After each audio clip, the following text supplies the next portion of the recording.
Bernard de Montreal. Preparatory Communication number 155. Mastering Emotionality.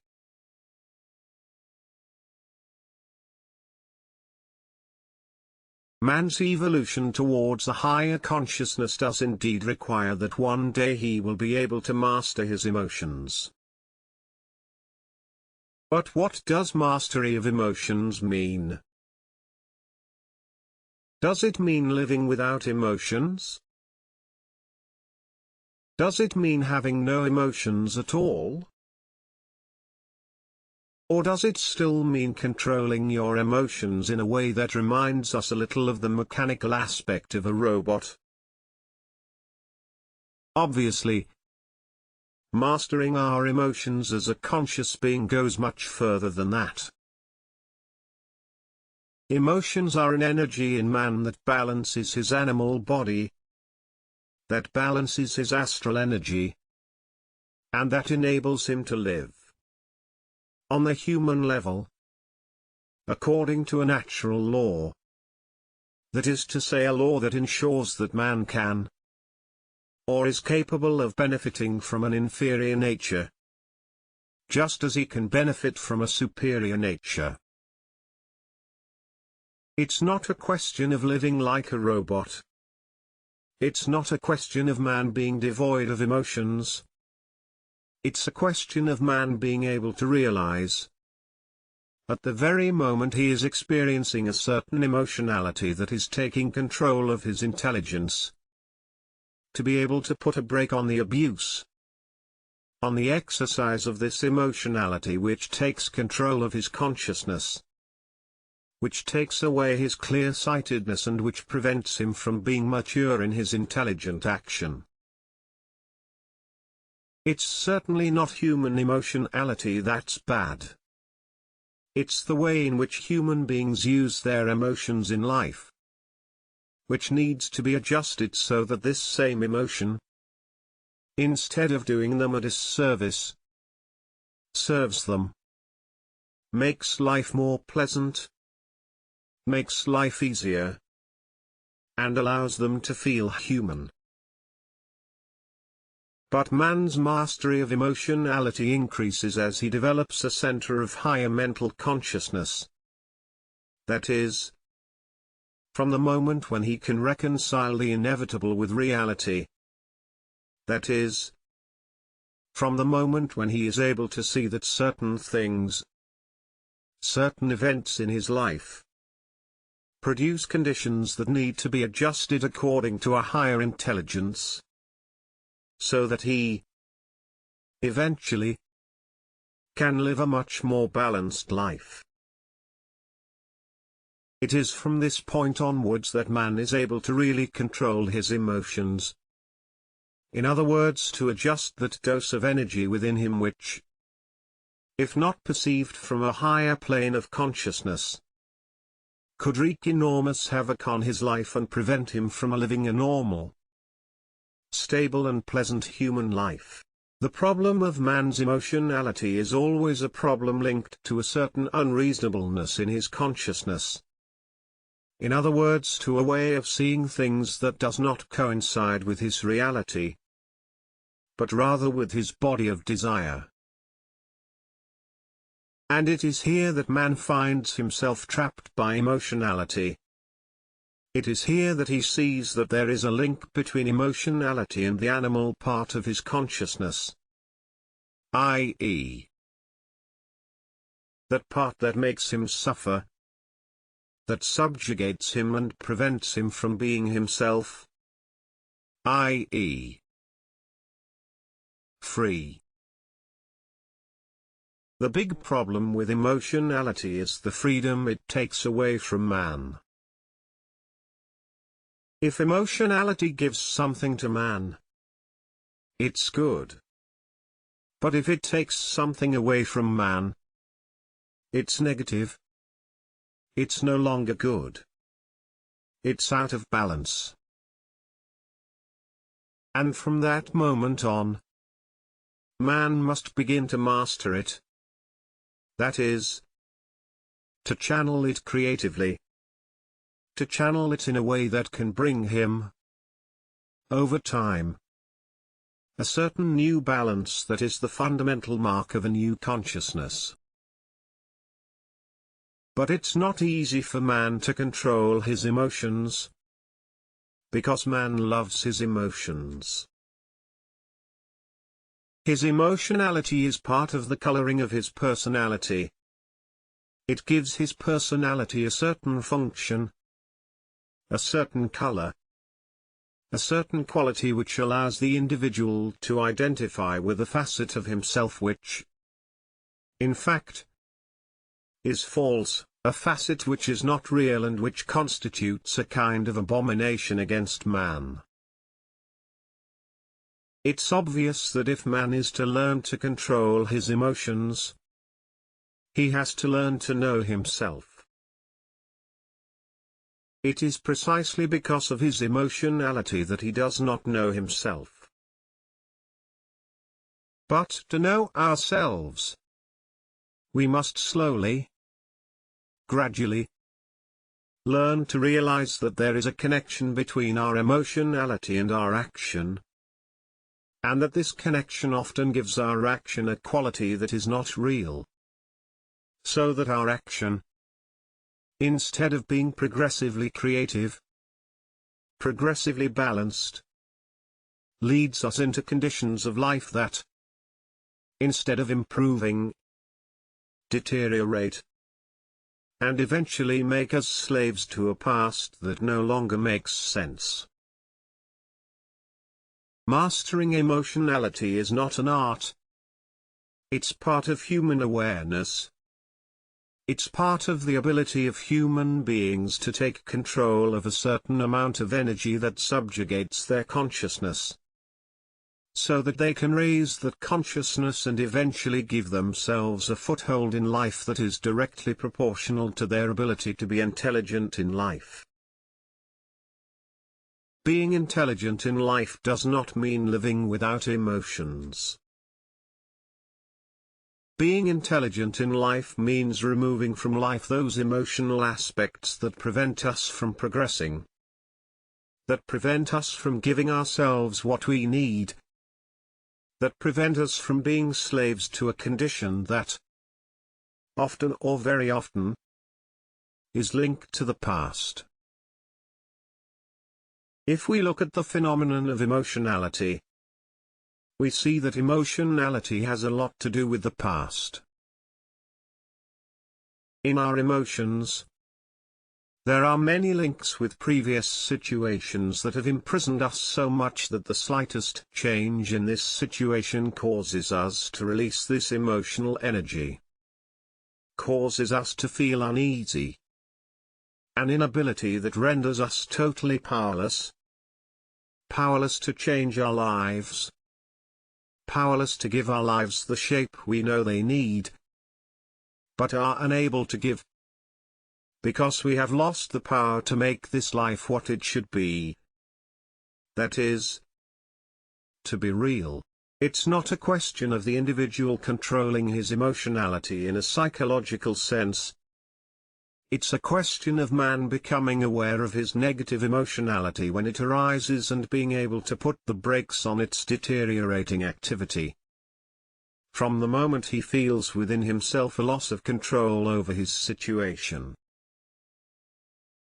then his life is a loss of control created by emotionality, by the overabundance of emotionality, and naturally, proportionally, by a lack of intelligence. Man's intelligence is a creative factor in his life, while emotionality is a factor of expansion or contraction, as the case may be. If emotionality is expansive, it is good. If emotionality is retracting, contractive, it is not good, because it prevents man from being himself. It prevents man from living up to his creative potential. Mastering emotionality requires conscious man to realize that the distribution of this energy in his psychic bodies, in his invisible bodies, involves a very large dose of affliction which affects, diminishes and colors the mind, the emotions, the vital and obviously the material body. It is to man's advantage to master his emotionality in a creative sense. That is, to transform this energy into higher energy, so that he can release from all this lower movement of energy a higher movement from which consciousness, intelligence, vision, clairvoyance, stability and balance can grow. We have to consider that our past is a past that has been ideologically constructed because of our close relationship with society, with a psycho-social consciousness. As a result, today we are beings who do not live by our own energy, but who live by an energetic condition within us, established on the foundation of memory, and which feeds constantly on emotionality in order to readjust all the movements of memory, all the events that arouse memory in us. And this can be extremely tiring, extremely painful over the years. And this is why, one day, man who becomes aware, man who becomes more and more creatively intelligent, man who enters into his identity, must take control of this energy in a creative way, in order to give himself, on the human level, a constant of life. That is to say, an ability to live from day to day, from week to week, from month to month, from year to year, in a condition that is more and more progressive, more and more elevating, more and more continuous, more and more constant, so that he can rest his mind, his emotions, his vitality, his physicality, which will eventually lead him to age much more slowly and to enter naturally later into a natural, glorious old age. An old age in which senility will not take control of the terminal part of his existence. When we talk about controlling or mastering emotionality, we are talking about mastering the energy that weakens man, not the energy that makes him stronger. It is the part of man, the part of man's consciousness that weakens him, that needs to be mastered. Emotional energy is a kind of force within us that is not used to its full potential. It is a force, an energy within us that does not give us the value of our reality. And that is why this so-called emotional energy, the so-called negative energy, must be brought under control. That is to say, brought under a kind of control that arises from man's mental centricity. In our lives there are events of all kinds that can happen to us. There are conditions in our lives that are likely to affect us emotionally. But conscious man, man who realizes the nature of reality, learns, little by little, to control the emotionality that is the product of the overload of these conditions on our emotional body. The conscious human being learns to realize more and more that between his material life and his psychic life, there are events that must be rendered, that must be concretized in order for there to be evolution on the mental, emotional, vital and material levels. If man realizes this in a concrete way, he wastes less time. He wastes less energy with the emotionality that arises when these events make themselves felt in his life. And gradually, he comes to master this energy. He comes to understand it. He comes to no longer suffer from it in the same way he did before. So from that moment on, man begins to control his energy, his emotions. It's not a psychological control. It's a state of mind that enables him to maintain the balance of his canoe as it goes down the rapids of life. Whether we look at the creative energy of the higher mind from any angle, we will always see only its lower, planetary, experiential aspect. Emotional energy is always a lower quality of consciousness. There is never a creative aspect to the emotional energy, to the emotionality that we will one day have to master. Precisely because this energy is not part of the higher consciousness of man. It is part of the lower, animal, planetary consciousness of the human being. And if man does not one day succeed in mastering this energy, he will never be able to benefit from a higher consciousness, i.e., a consciousness that is capable of rising above the nominal value of events. In order to experience these events in a totally vibratory way, instead of experiencing them in a psychological way. Self-aware human beings will see that as they become more aware, or as they become more conscious, their emotions will evolve. As man's higher mental consciousness evolves, so does his emotional consciousness. And over the years, he realizes that the emotions he used to feel are no longer felt. That it no longer even reaches his natural center of activity. Precisely because the mental center is more developed. The mental center is capable of temporizing this energy. In other words, it is capable of controlling it. It is capable of subduing it, and it is capable of giving it free rein as the need arises. On the other hand, mastering emotionality does not mean hardening man. It's a very serious mistake to think that way. The mastery of emotionality means the vibratory control of this energy when man is faced with an event that risks making him suffer for nothing or excessively. Emotional mastery does not involve karate or martial arts in the psychological sense of the term. Emotional mastery is the ability of human beings to introduce into their consciousness an element of instant intelligence that neutralizes an emotion that would otherwise take control of their consciousness. For man to learn to master his emotions creatively, he must already be creative.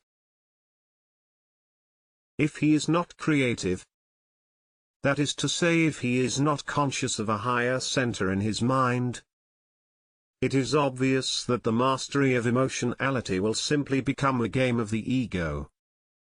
Will become a hardening of the arteries of his consciousness. And we will see that this man, in the course of the years, in the course of his evolution, will become harder and harder, more and more difficult, more and more brutal even. And this is bad because he will simply have changed the polarity of this energy.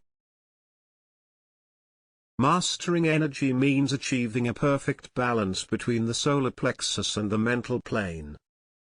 Achieving a perfect balance between intelligence and the lower part of the human being. It's not a question of extracting from man this energy which is part of his consciousness. It's a question of putting order into this part of man which, because of his unconsciousness, risks creating disorder in his mind if it is left too free and if it is always attached to the past, and if it is not guided in its evolution, in its channeling, in its expression. Mastering emotionality requires great vigilance on the part of man when certain events occur in his life. Man must be vigilant, i.e., he must be very aware that the events that occur in his life are there as a function of the adjustment of his subtle bodies. Events in human life do not happen for nothing. There is always a reason for events. A reason that man eventually comes to understand, to discover, to grasp, to know in a perfect way according to the evolution of his mental body, according to the decrease in the activity of emotionality on his mental body, according to his creative capacity to interpret events according to their real nature. But for this to happen, man has to be vigilant, i.e., capable of instantly interpreting the value of an event, of not allowing this event to upset or be upset by too great a discharge of emotional energy, so as not to lose control of his mental life and also to maintain a balance between his mental life and his emotional life while this event is there and serves to bring him to a greater and more subtle level of experience, awareness, intelligence and will. But if we lack this vigilance, we lose touch with the value of the event, and so we repress this energy and obstruct its passage, using energy of a lower order, emotional energy. And all this only serves to delay his evolution, i.e., to prevent him from becoming greater, more conscious, more present, more human. Emotional energy is always a smoke screen in the life of man. It is always a foggy screen that hides the real value of events, and prevents man from becoming aware, that is to say taking advantage of a situation for his own self-aggrandizement. There is no negative emotions that has any value.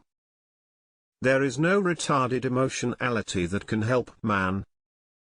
Even if man has the impression that immersing himself in such an emotionality relieves him, gives him peace through the pain, or allows him to benefit, in a certain sense, from a suffering that can often be sweet. The human being who becomes conscious, the man who discovers his identity more and more, is obliged, forced, as he evolves, to look the nature of his emotionality in the face and to be able gradually not to withdraw from the emotionality he experiences, but to see its real value, its subjective value, its psychological value, its psychic value, its emotional value, its illusory value. If man sees in his emotionality a real value, this emotionality is good. If he sees in his emotionality a psychic value, that is to say a value which enables him to become aware of a certain much more subtle plane of his consciousness, there is also within this emotionality a progressively creative quality. But if the emotionality is purely psychological, if it is purely emotional, then man cannot benefit from this energy, because it does not belong to him. It is simply part of his memory. It is simply part of those aspects of himself which are inferior to his free intelligence, to his real intelligence, to his supramental intelligence. In other words, the consciousness within him that can blossom from the moment he understands that emotionality cannot serve inferior man, but can only serve superior man. When the latter has understood that the events that create it must be resolved, understood as a function of an evolution of consciousness, and not understood as a function of a deterioration of the same consciousness. If man is capable of living with emotionality, he is capable of living with the transmutation of this energy. He is capable of living with and supporting the transmutation of this energy so that one day he will no longer be subject to the mechanical, planetary aspects of events, and will come to know a life that is much freer, much more balanced, much more maintained in an order that suits the balance between his mind and his lower nature. But if man takes the false direction of controlling emotionality in a psychological sense, he will gradually see himself led to a deformation of his personality. He will lose his human warmth. He will lose the creative value of this transfer of energy, and he will cut himself off. He will limit himself in his human relationships. He will become sour. Living with negative emotions always means not understanding life perfectly. Negative emotionality always means not being able to cope with life perfectly.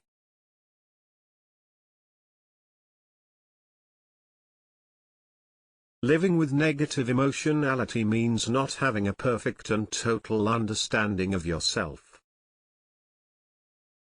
If we want to master emotional energy, we must learn to understand the relationship between the event and our life. We must learn to understand the value of the event in our life. And there is always a hidden value to an event in a human life. It's up to man himself to understand it, to grasp it. And from the moment that man begins to understand the real hidden profound value of the event in his life, he is able to begin to master his emotions, because he is able to see that through this event, there is an indicator that takes him further in his evolution and enables him to transmute an energy that previously would have served to keep him in planetary, existential suffering, above which there is no opening, above which there is no corridor that leads man towards the great and integral identity of himself. In fact, we can easily say that negative emotionality is precisely what causes human suffering. Man suffers in life because of negative emotionality. If negative emotions didn't exist in man's life, there would be no suffering. In other words, there would be no suffering that makes man feel like a prisoner of life.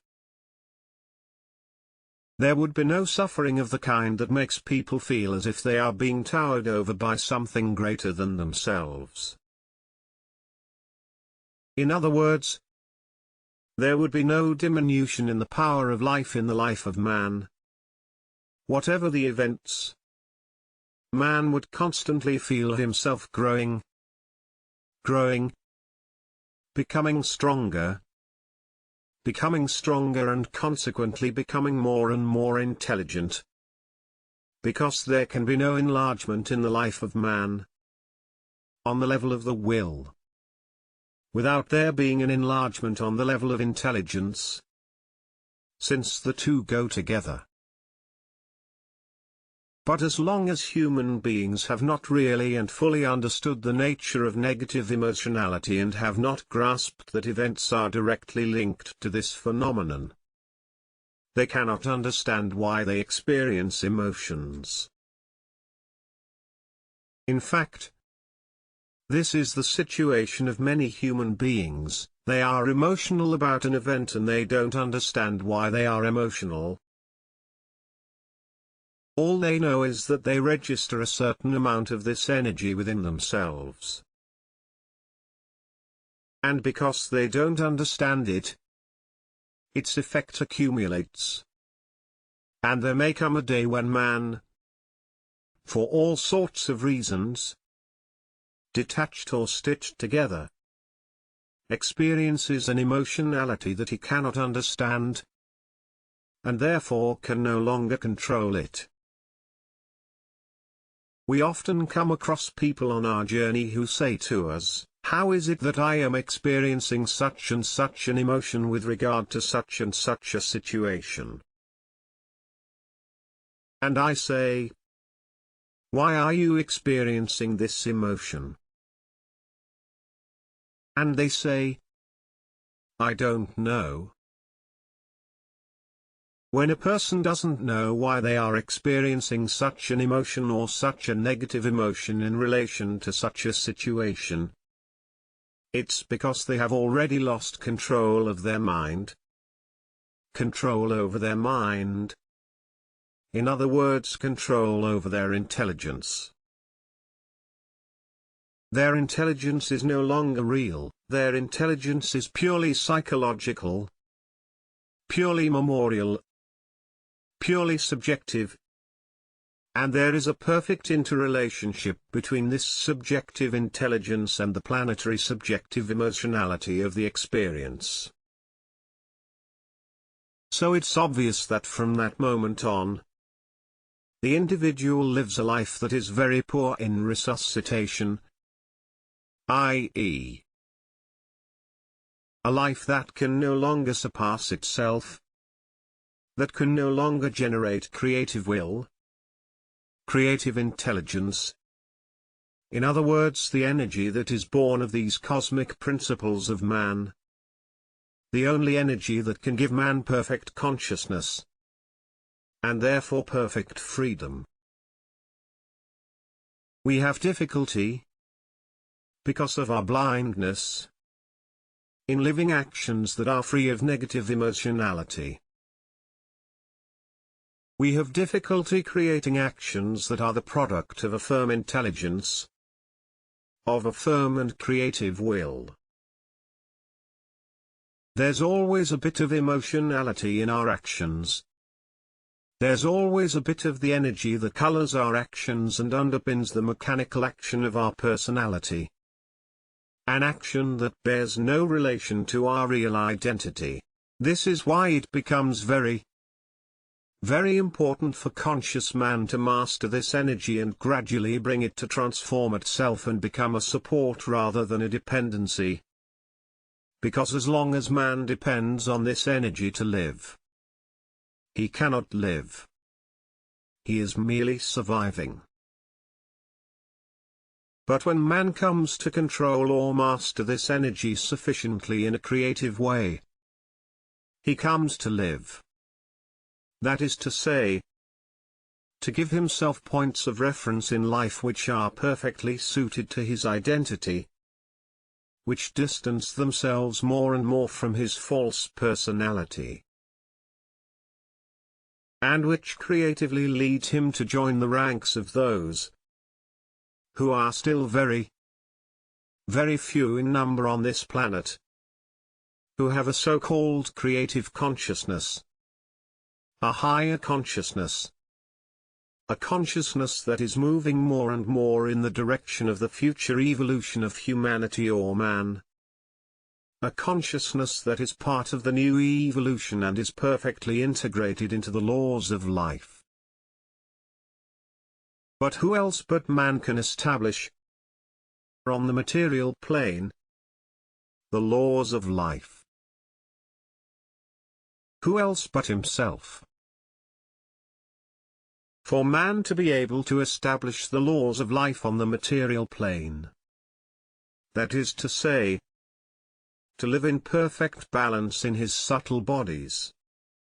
He must understand the laws of emotionality. He must understand the subtle laws of emotionality and realize that within all emotionality there is a part of personality and a part of unconsciousness. We naturally talk about negative emotionality. But what is negative emotionality? Negative emotionality is emotionality that is not real. It's emotionality that needs to be experienced in order to balance out some lack of willpower and intelligence in the human beings. Negative emotionality is emotionality that cannot be useful to man. It is emotionality or energy that cannot be used by man for his growth. So there is no possible germination of a creative will and intelligence in this emotionality. This is why man must learn to control it. Because this emotionality spreads within him like a weed. And since humanity is constantly creating negative emotions, and since human beings live and are part of humanity, it is very easy for them to see a constant relationship between their negative emotional energy and the negative emotional energy of humanity. As a result, a link is eventually established between the consciousness of man and the social consciousness. And man never comes to live from a purely individualized, purely integral consciousness, purely identical to himself. This is why man is not capable of benefiting creatively from his consciousness. He is not capable of feeling one. He is not capable of feeling perfectly balanced. He always feels two. He always feels three. He always feels more than one at a time. And when man is not capable of feeling the unity of his consciousness, he is not capable, naturally, of benefiting from his consciousness. And it is from that moment on that the event, which continues its eternal rolling in the life of man, creates shocks in him, creates situations in him that man can no longer overcome. And eventually man finds himself impoverished to such an extent that he is no longer able to feel life in himself. That is to say, the strength of his life. That is to say, the strength of his higher mental consciousness, centered on will, centered on intelligence and deeply harmonized in a concrete love that suits a real intelligence and a real will. When we talk about negative energy, we're not just talking about that kind of energy we often identify with the tears of the young girl or man who, for one reason or another, is suffering from love. We're not talking about poetic negative emotional energy. We're talking about that source of energy that exists in all human beings. Even in those human beings who, on the surface, do not display negative emotionality. Negative emotionality is an energy that rests, in fact, on an aspect of consciousness that, very often, is not amenable to external experiential observation. In all human beings, there is this so-called negative energy that must be mastered, which is part of the lower consciousness of man. Look at the Nazi movement in Germany, for example. It is obvious that the Nazis, the SS, on the outside, did not show negative emotions, because this energy had been transformed, illusorily, into a kind of will, of strength. But deep down, these beings, these SS, these abominable men, represented a kind of negative emotionality where the individual consciousness of man, I'm talking about the consciousness that should or ought to have had some kind of identity, had been replaced by a collective consciousness that replenished. In individuals, in these beings, a powerful negative emotional energy that became, over the years, used for the destruction of a humanity. So the phenomenon of negative energy that we are talking about represents, for conscious man, the destruction within him of those lower forces within him, those planetary forces that are part of his animal consciousness, that tend to control or take control of his intelligence, that is to say, to take away from him the necessary identity that he needs to be a real man. It is in this sense that we speak of the mastery of emotionality. The vast range of emotions experienced by all human beings cannot be explained in a single course. But there are fundamental principles, universal principles, which aim to reconstitute for the human being a possible condition of evolution based on his capacity, as an individual, as an intelligent being, as a voluntary being, to overcome the action of these forces, the mechanical action of these forces, the subterranean action of these forces, which hinder the evolution of his real intelligence, the development of his real will, and which naturally prevent him from living, from knowing, from recognizing in himself a profound identity, not based on a deformation of emotions, but based on the inevitably difficult construction of a psychic structure inviolable by negative emotions. There is a constant tension in the human being between his real intelligence and the subterranean or expressed activity of his negative emotions. And this tension is part of the gradual descent into man of an increasingly powerful creative energy. This tension is part of the human being's conversion of inferior energy into superior energy.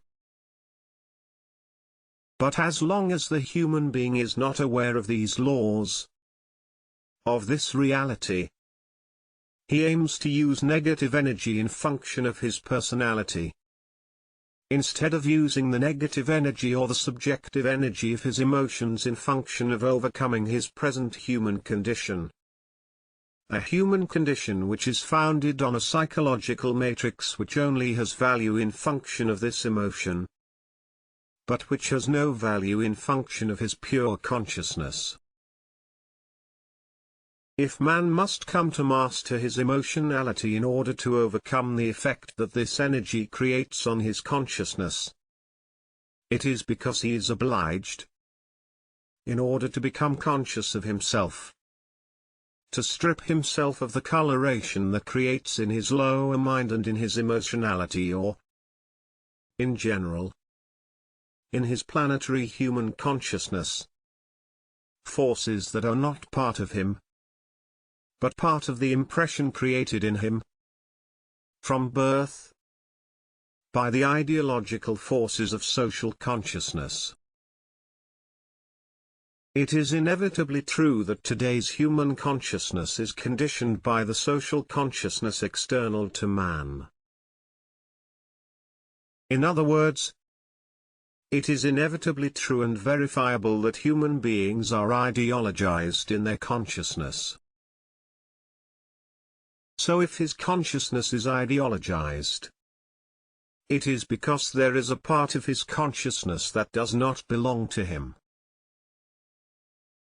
And when this consciousness, which does not belong to him, manifests itself, it becomes manifestly emotionally negative. And it is from this moment that the evolving human being must take control of this energy in order to repatriate it, in order to transform it, so that he can benefit from a much broader consciousness, much less ideologized, and therefore much less subject to the suffering that is always the product of the action of ideology against personal human consciousness. If man finds it so difficult to deal with emotionality, to master it perfectly, it is because he is unable to see that this emotionality is also part of his intelligence, his lower intelligence. And his lower intelligence uses this energy to give the ego, to give the personality, some impression of some experience. It's not man's higher consciousness that uses negative emotionality. It's man's lower intelligence that uses this energy to keep man in a lower consciousness, i.e., a consciousness that isn't real and that forces this same being to continue, year after year, to suffer from his existential condition, never being able to leave this ideologized condition to arrive one day at being perfectly free, i.e., perfectly comfortable in his own skin. Man will never succeed in benefiting from his consciousness by using the support that ideological impressions create in his lower consciousness, by using lower emotional energy to galvanize his consciousness. Never will man be able to use a lower form of energy to give himself a higher consciousness. This is why the mastery of energy, the mastery of emotionality, is absolutely necessary when man is obliged to pass from one level of consciousness to another. Because this mastery forces him to reconstitute his ego. That is to say, to give his ego a facelift, metamorphosis. A facelift which constitutes a personal work on the false face that he had known, that he had borrowed for years and which had become the external manifestation of his personality.